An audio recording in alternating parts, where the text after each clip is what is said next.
A viewer of this channel named Greg bought a 2022 Corvette, took it out to an autocross course in the weekends, and then could not get a single insurance company to cover him.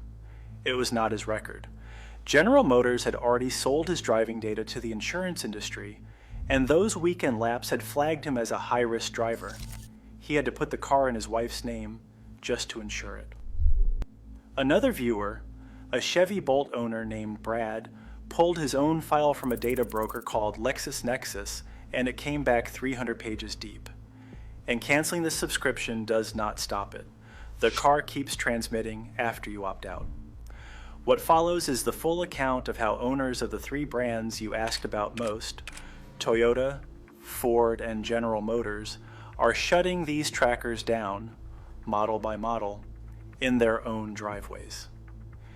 Every method here was worked out by real owners on the forums, and we will finish on General Motors, the brand both of those men were driving.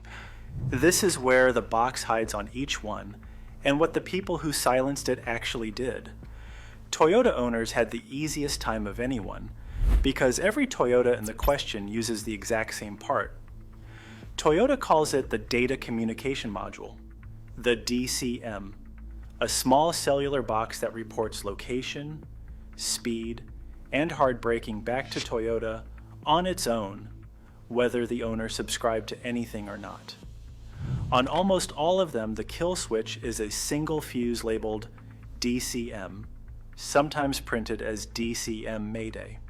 It is usually a 7.5 amp fuse, though on a few models it is a 5 amp, which is why the owners doing this go by the label and not the color. There are three honest catches that run across the whole Toyota lineup, the kind the manufacturer never mentions and the forums always do.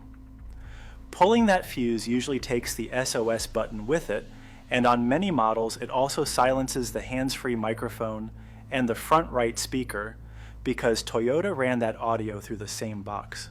On some it sets a check engine light, and on a lot of them it kills remote start from the key fob because Toyota tied the remote start to the data module on purpose. For owners who want the tracker dead but the microphone and speaker alive, a company called Auto Harness House sells plug-in bypass harnesses built for several Toyota models that do exactly that. Number one is the RAV4, the model the most of you asked about. On the RAV4, the DCM fuse sits in the interior panel in the driver's side footwell, and owners on the RAV4 World Forum have been pulling that 7.5 amp slot for years to cut the signal.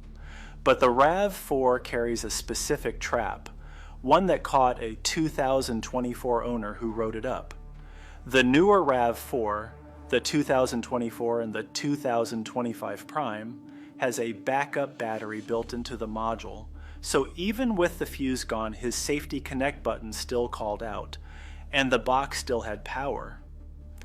On newer RAV4s, the fuse is only half the job, and the internal cell has to come out as well. On the older RAV4s, the fuse alone does it. The verdict on the RAV4, the simplest of the bunch, as long as the